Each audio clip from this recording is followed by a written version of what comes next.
Selamat malam teman-teman. Jadi eh, jumpa lagi ya malam ini dengan saya di channel Kuma Japan ya, channel berbagi informasi mengenai cara kerja ke Jepang ya secara mandiri dengan visa Tokuti Kino dan seputar informasi kehidupan Jepang ya dari sudut pandang saya sebagai buruh ya, pemula di sini yang baru 9 bulan ya di Jepang sebagai pendatang baru, newcomer yang sebelumnya belum pernah ke Jepang ya. Jadi pertama kali juga sharing-sharing cara belajar bahasa Jepang ya. Dari pengalaman saya yang sebagai pemula ini ya, belum ada apa-apanya kalau dibanding senpai taji yang sudah mungkin fasih ngomongnya ya. Saya masih belegak-belegu ya teman-teman ya, masih gitu ya, ya, masih ano eto pokoknya.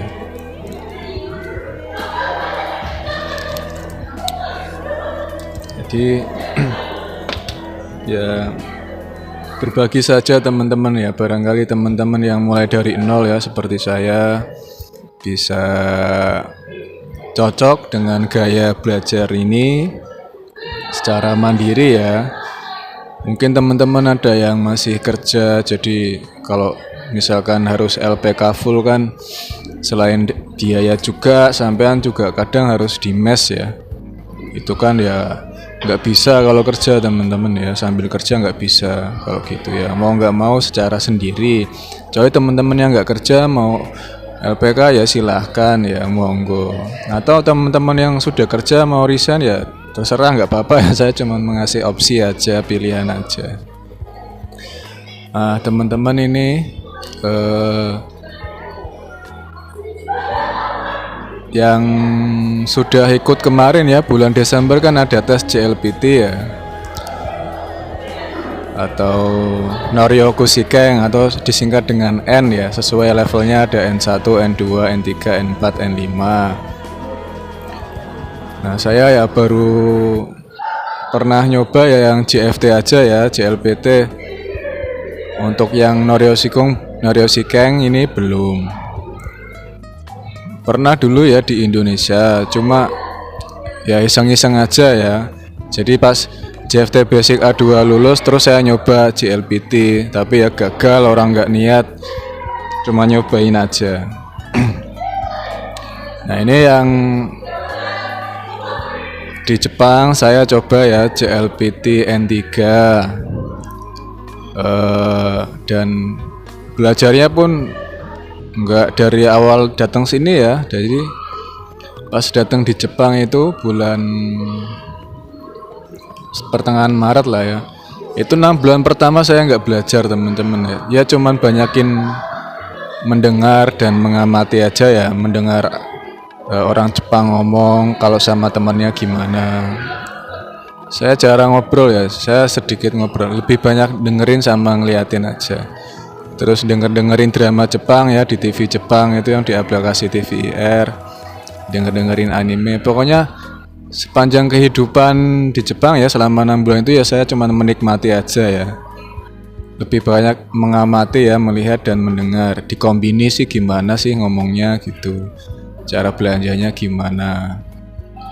Terus baru tuh pas Desembernya 3 bulan sebelumnya, berarti di bulan apa ya?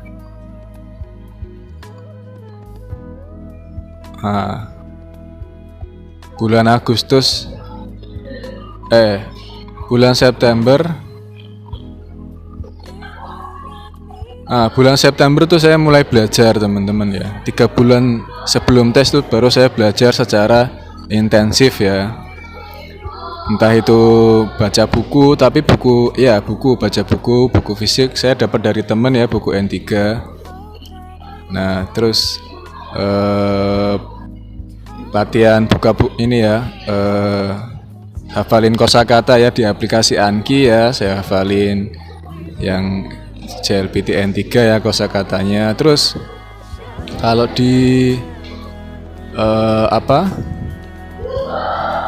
Kalau Bumpo ya atau Grammar itu saya download video ya di Kinoko Reborn ya. Channel Kinoko Reborn nanti tak cantumin di deskripsi ya, sampean tinggal klik aja. Itu nanti di playlistnya ada materi Bumpo ya, N3 ya, kurang lebih 2 jaman apa ya, semua ya, seluruh materi Bumpo N3. Nah itu saya download, nanti saya dengerin pakai headset ya sambil kerja. Kita kerja 8 jam tuh, udah saya dengerin aja itu, saya puter gitu. Cuma sekarang udah nggak bisa, soalnya nggak boleh bawa headset ya. Dulu bisa, soalnya kan ketutup sama seragam ya, seragamnya kan tertutup ya sampai kepala juga. Jadi kayak pakai jilbab gitu ya. Di headsetnya tak selipin gitu, headset Bluetooth teman-teman ya. Itu selama 3 bulan. Jadi 3 bulan dibagi nih, 1 bulan pertama kosakata sama Bumpo ya. Jadi 1 bulan pertama tuh saya ngapalin kosakata pakai Anki. Nanti kalau kerja saya dengerin Bumpo pakai headset Bluetooth gitu selama sebulan full ya. Nanti bulan kedua saya belajar dokai ya. Jadi latihan dokai, belajar baca. Di buku-buku kan ada itu, buku Somatome, terus buku apa namanya, apa ya, Try JLPT kan ada ya, Try. Terus saya juga download ya buku yang 500 Mondai itu ya, 500 Mondai itu ada, saya download.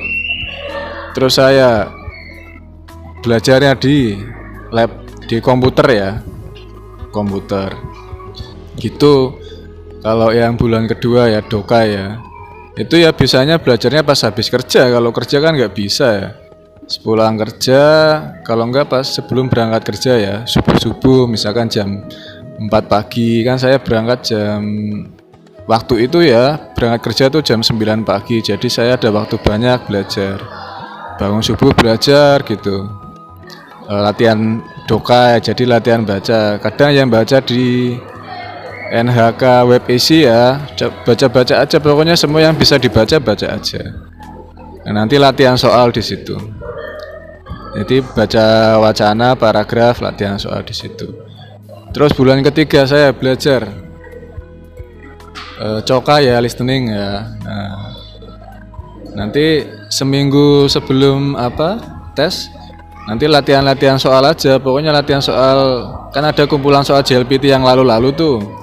Nah, kita coba aja kerjain, nanti dilihat skornya berapa. Jadi biar tahu progresnya, majuannya gimana. Nah, dan sesudah itu saya coba tes JLPT di Jepang ya, pertama kali. Tesnya itu di Funabashi ya, di Universitas, namanya sih Universitas Tokyo, cuman tempatnya di Funabashi sini ya, di Chiba, di Fakultas Teknologi ya. Di situ tes ya. Alhamdulillah lolos teman-teman ya. Kemarin saya cek ini ya, sampean bisa lihat hasilnya pas ya, lulus alhamdulillah. Nah ini ada yang saya sensor ya, namanya yaitu ya Kuma, itu adalah emang nama saya asli, cuman sebagian aja ya. Jadi Kuma itu bagian potongan dari nama asli saya gitu. Jadi bukan nama samaran ya, nama saya cuman potongan aja. Ya tanggal lahir tak sensor ya, nanti sampean tahu tanggal lahir saya, nanti minta kado lagi kalau saya ulang tahun ya sensor. Ya skornya seperti ini teman-teman ya. Jadi hampir separuh dari soal tuh saya jawab benar ya. Ya bukan hampir ya, emang separuh ya, separuh lebih dikit aja. Gini skornya. Terus nilai hurufnya ya, vocabulary-nya ya, grammar kotoba saya dapat A. Kalau vocabulary-nya dapat A, grammarnya dapat B. Nah, skor keseluruhannya 101. Kalau minimal kelulusan itu kalau nggak salah 95 teman-teman ya. 95 95 keseluruhan totalnya. Ini saya dapat 101. Nah, ini saya mau berbagi aja ya tips gimana sih cara supaya lulus JLPT teman-teman ya. Jadi lebih bukan ke teknisnya ya, tapi lebih ke pemahaman ke dalam dirinya dulu itu teman-teman ya. Jadi sudut pandangnya tuh harus dirubah dulu. Nah, tipsnya ya hampir sama yang tips lulus interview teman-teman ya. Jadi yang pertama itu teman-teman ya, yang pertama adalah kita harus tenang teman-teman, selalu dalam keadaan tenang, rileks gitu. Kenapa sih harus rileks ya? Kalau kita rileks kan kita secara tubuh rileks, pikiran rileks, semua tenang kan kita berarti menerima ya. Artinya kalau kita sudah rileks itu artinya kita pasrah ya, menerima keadaan sekarang ini ya, realita kenyataan sekarang yang ada di momen sekarang di sini. Jadi sampean terima. Ketika sampean sudah menerima, artinya kan sampean sudah tuntas ya dengan segala yang ada di dalam diri sampean itu, baik itu fisik sampean ya. Jangan sampai keluh kan ya, misalnya sampean kurus nih, kayak saya kan kurus ya, ngeluh kok saya kurus, saya mau keker kayak Brad Pitt gitu ya. Ya kalau seperti itu ya sampean nggak menerima ya. Sampean terima dulu gitu ya, biar tenang, jadi nggak berangan-angan terus ya.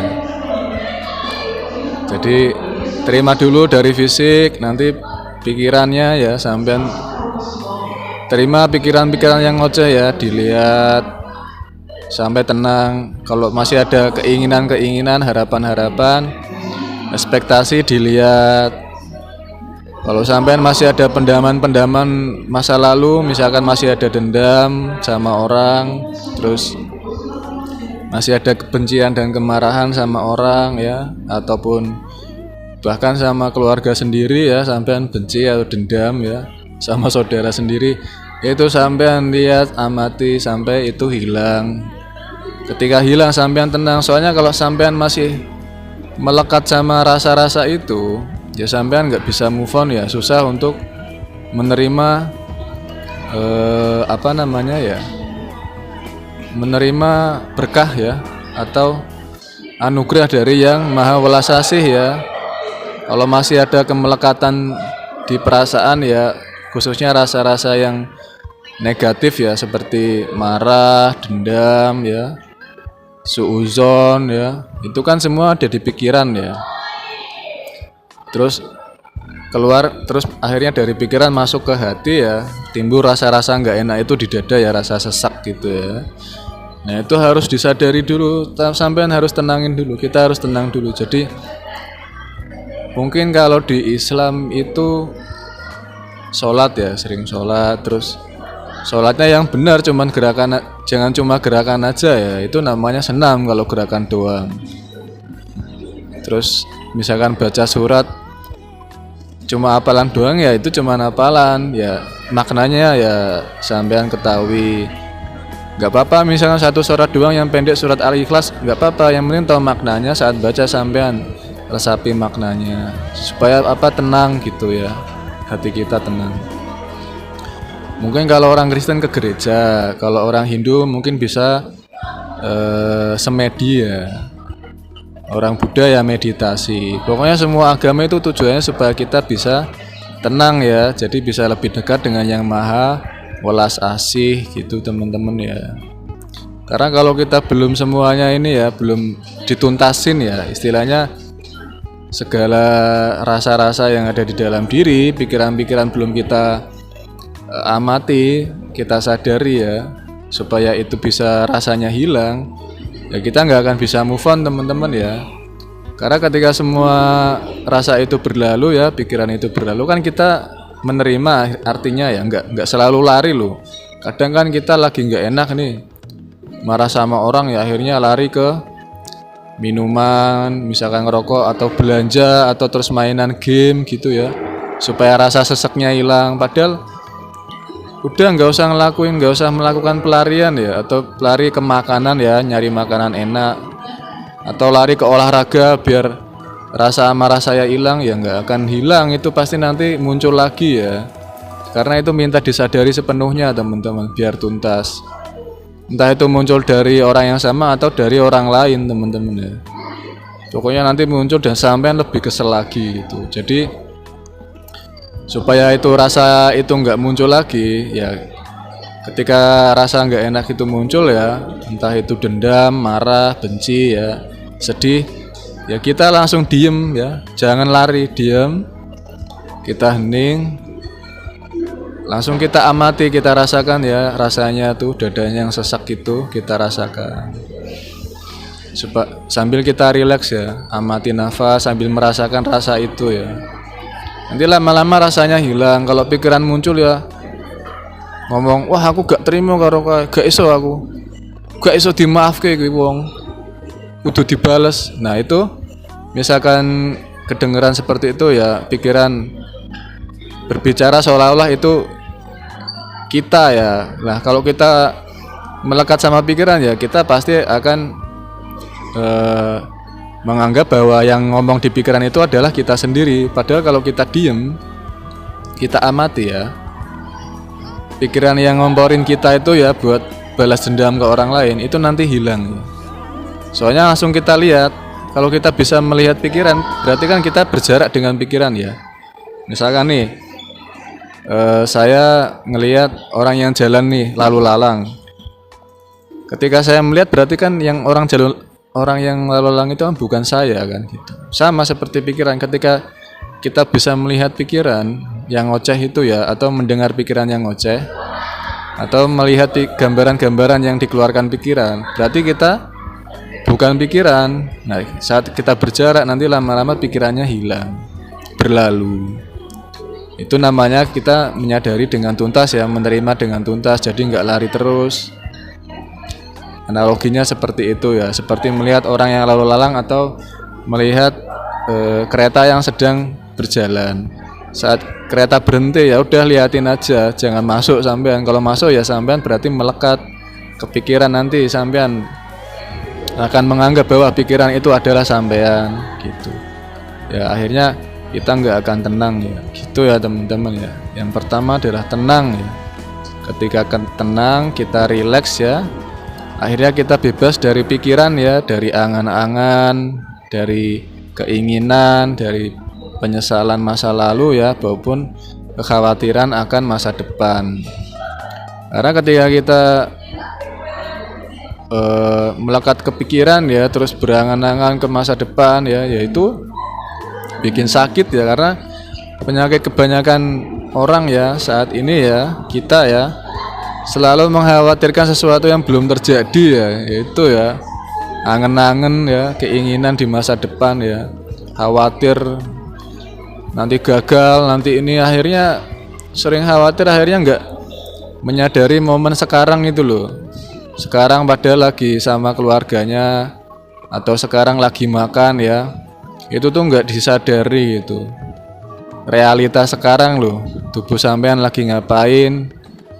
Misalkan sekarang lagi sama anak istri, tapi sampean pikirannya ngawang-ngawang ya, dijejet ya, liatin komen-komen, jadi nggak hadir sepenuhnya di momen sekarang gitu loh, di realitas sekarang. Atau ngawang-ngawang, wah nanti gimana kerjaan gitu, padahal padahal kita tuh lagi di kamar sama anak istri ya, harusnya kan ya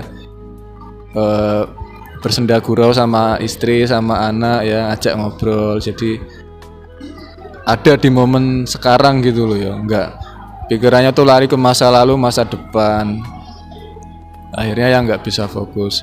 Karena ketika kita sudah tenang ya, pikiran berlalu, perasaan-perasaan berlalu, akhirnya kita menerima sepenuhnya ya realitas saat ini, realitas sekarang. Nah, ketika kita kosong nanti masuk ke dalam diri kita ya, yang maha welas asih itu ya gitu. Jadi nanti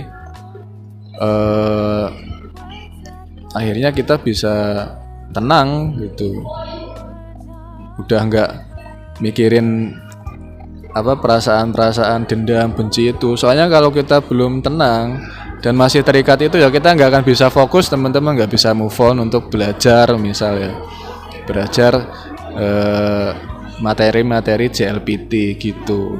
Yang pertama tenang, rileks ya. Terus yang kedua ini ya, yang paling penting yaitu hilangkan segala keinginan dan harapan, karena semua yang kita inginkan itu adalah ilusi teman-teman ya. Karena belum terjadi ya, tapi udah kita angen-angen ya, itu ilusi. Karena kalau sudah sering gitu, kita melekat pada keinginan, akhirnya kita matanya itu ya, pikirannya tuh selalu ke depan ya, masa depan ya.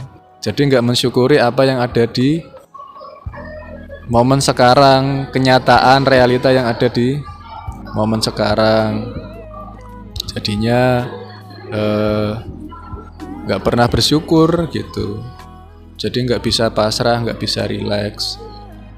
Karena ekspektasi, keinginan, harapan ya itu adalah Tuhan ya, bukan ketuhanan. Jadi sampean kalau pikirannya didominasi oleh uang ya berarti sedang menuhankan uang. Kalau didominasi sama rumah ya atau tanah ya, harta benda ya berarti kita pikirannya didominasi oleh, berarti kita sedang menuhankan materi itu ya.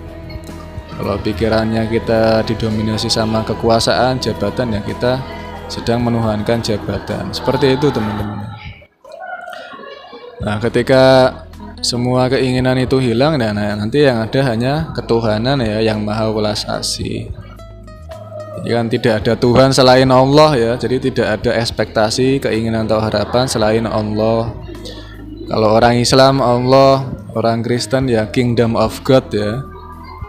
Kalau di Buddha itu nirvana ya, nirwana ya, atau kosong ya artinya ya, nirwana itu. Kalau di Hindu itu Atman ya, Atman. Nah, itu nanti ketika keinginan nggak ada, kita jadi nothing tulus ya.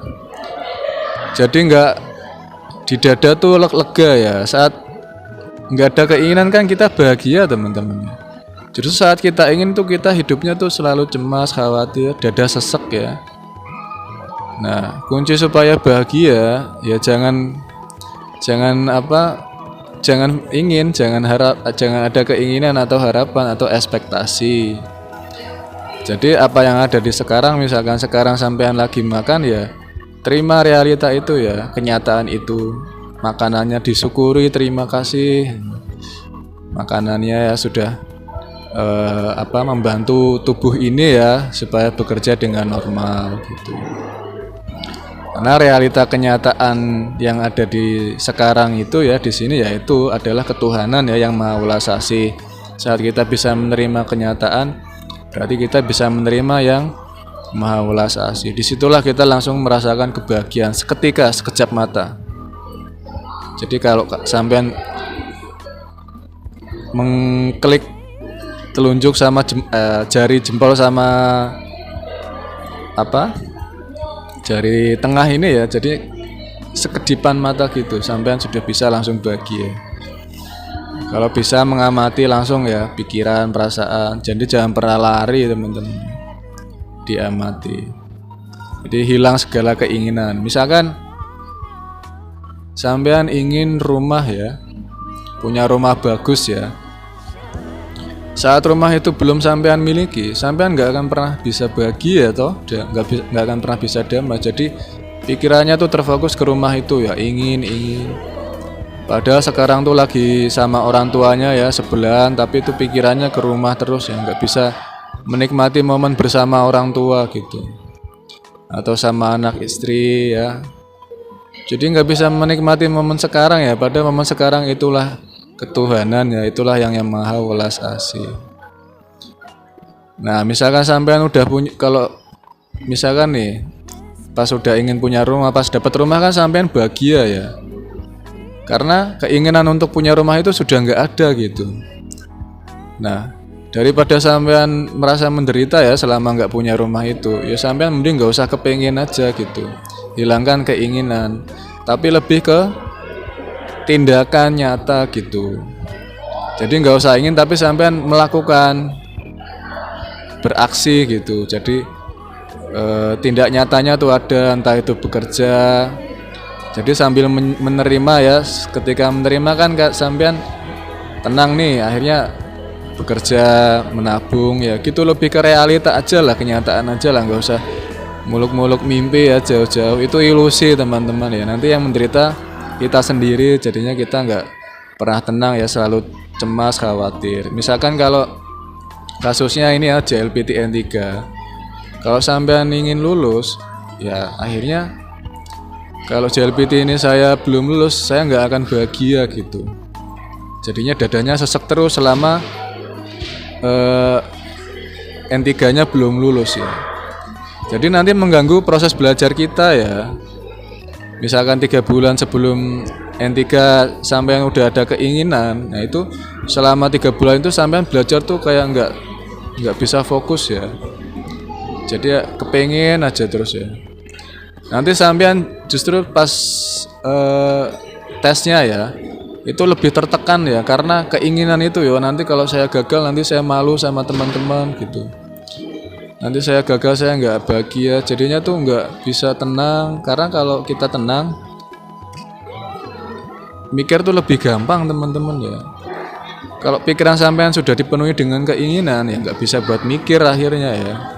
Akhirnya di saat tes tuh grogi ya, nggak tenang, terbayang-bayang sama angan-angan ya. Jadinya khawatir, cemas kalau gagal itu teman-teman. Terus yang ketiga, jadi yang kedua adalah hilangkan segala keinginan teman-teman. Yang ketiga ya itu ketika sudah tenang, nikmati proses momen sekarang itu ya, realita itu ya. Yang Maha Welas Asih itu nikmati. Ya, nikmati proses belajar, ketika belajar nikmati belajarnya, nanti tahu salahnya, oh saya lebih fokus kalau belajar di pagi hari, atau saya lebih fokus kalau belajar di malam hari gitu. Dicoba aja. Misalkan ada rasa malas, dilihat rasa malasnya, disadari sampai rasa malas itu hilang. Nanti belajar lagi gitu. Karena ketika kita udah tenang kan kita udah berlimpah ya. Jadi udah yakin lah, udah kaya, mau saya lulus mau enggak saya udah bahagia. Jadi ini kayak lebih ke main game teman-teman ya. Sampai kalau main game kan nggak pernah khawatir kan kalau gagal kan, pasti yakin kan, karena sampean udah tenang, udah bahagia. Nah saat proses main game itu sampean juga udah bahagia kan, damai kan, jadi menikmati.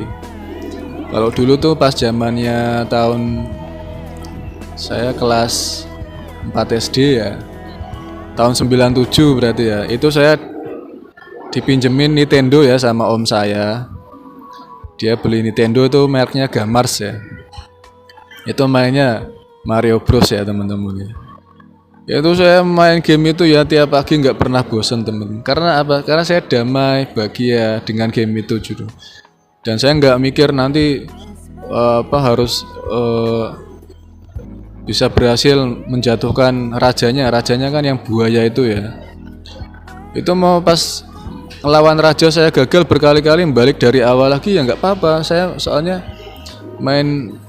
selama proses main Mario Bros itu saya menikmati. Dari dia loncat-loncat ya, nyundul-nyundul batu bata, terus matiin jamurnya ya, nginjek jamur itu. Di setiap detik proses itu tuh saya nikmatin gitu. Tapi akhirnya ya bisa mengalahkan buaya gitu. Jadi meskipun kita nggak ingin ya, nggak berharap, itu kalau kita ya tenang, otomatis kan kita yakin ya nanti pasti bisa sampai gitu. Nah masalah sampainya kapan, sekarang atau esok hari ya itu yang menentukan yang Maha Welas Asih ya teman-teman. Terus pas di Cikarang juga pernah saya sama teman saya ya main game God of War ya, yang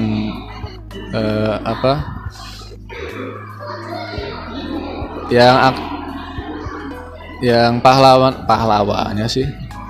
Pokoknya yang lakonnya tuh namanya Kratos ya. Jadi dia melawan Zeus ya, dewa Zeus ya. Dewa ini ya judi online teman-teman ya, judul ya.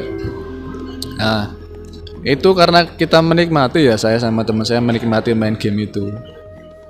Itu dari pokoknya 2 hari 1 malam teman-teman ya.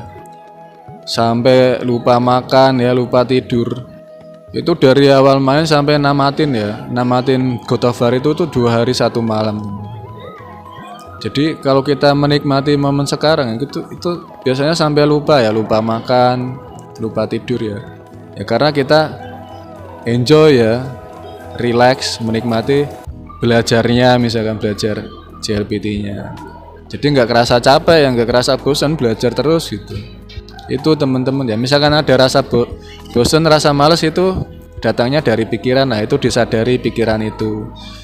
Nanti dia turun ke perasaan, rasa-rasanya dirasain. Kalau rasa males gimana sih?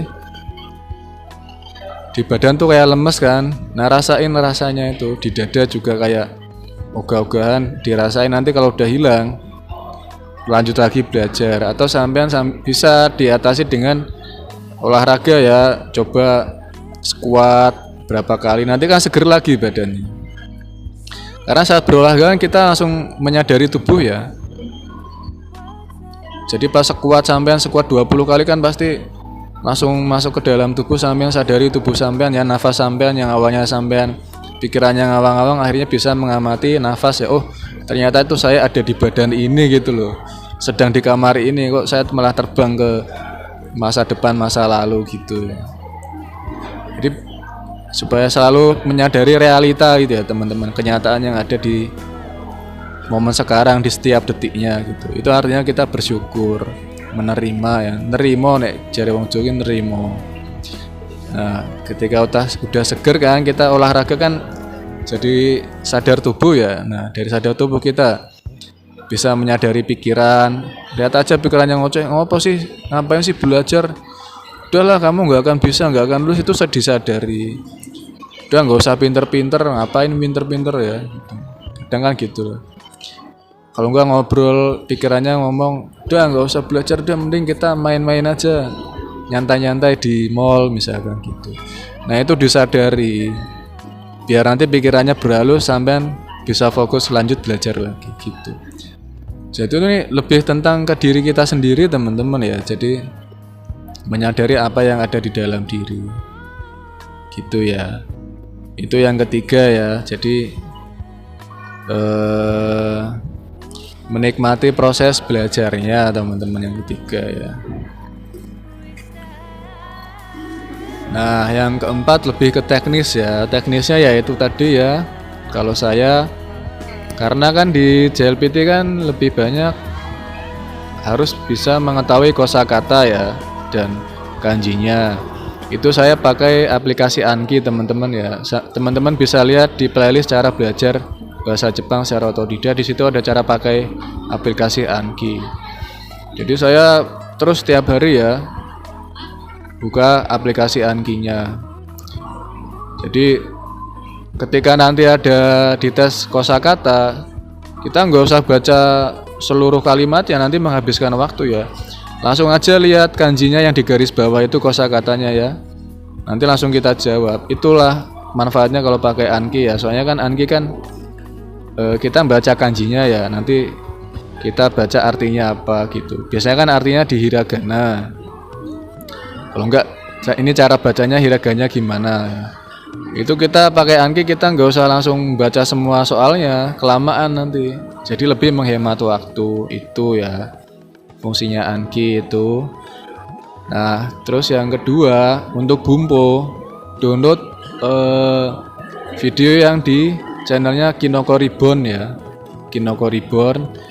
Nanti itu kita dengerin pakai headset, misalkan teman-teman kerja, misalkan kerjanya santai pakai headset nggak apa-apa ya. Nanti selama 8 jam itu ya dengerin materi yang Bumpo atau grammar yang disampaikan oleh Kinoko channel ya gitu.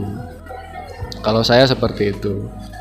Nah nanti kalau sudah bulan kedua, bulan ketiganya, dokai cokanya, belajarnya ya kita harus sempatkan waktu ya, entah sebelum kerja atau sesudah kerja kalau yang sudah kerja gitu ya.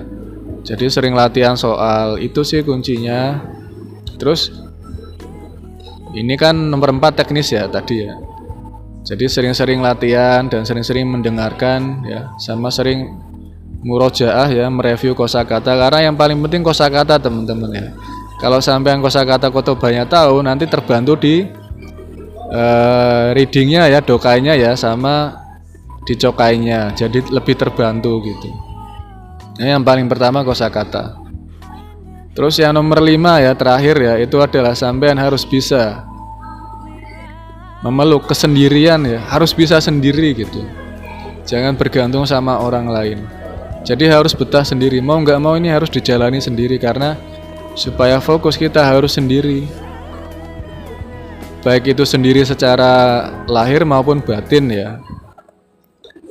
Kalau secara lahir itu ya kita sendiri aja, sendiri di kamar belajar. Soalnya kalau kita sering ngumpul sama temen misalkan, sama keluarga saudara ya, kita nggak akan pernah bisa belajar, nggak akan pernah bisa fokus belajar kan, pasti kan ngobrol itu ya. Nah, sempatkan waktu yang banyak untuk sendiri, entah itu 2 jam 3 jam ya, untuk belajar supaya apa, supaya fokus ya. Nah itu ya, kalau orang ya itu ya teman, saudara, orang tua, ya kita sempatkan waktu sedikit aja, tapi kita lebih banyak untuk belajar. Pasti mereka mendukung kok, mensupport. Misalkan orang tua nanya, iya mah mau belajar dulu, ya udah nggak apa-apa kan gitu, malah didoain. Atau sama anak istri juga, nanti kalau sama teman juga pasti kan nanti, oh ya nggak apa-apa gitu. Harus sempatkan waktu lebih banyak untuk sendiri, baik dari manusia maupun dari media sosial. Jangan sering mainan media sosial atau game, itu nanti ganggu kita ya. Jadi kita harus luangkan waktu banyak sendiri dari segala distraksi ya, segala gangguan, baik itu di kehidupan maya maupun kehidupan nyata ya. Itu teman-teman. Itu saja teman-teman ya, 5 tips dari saya ya, nggak harus diikutin ya. Saya juga pemula ya teman-teman ya. Ya kiranya untuk teman-teman yang cocok ya diikutin ya. Ya semoga bisa bermanfaat ya. Itu saja, semoga teman-teman sekeluarga selalu sehat, bahagia, damai, sejahtera selalu. Hidupnya adem ayem tentrem, gemah ripah lo jinawi. Amin.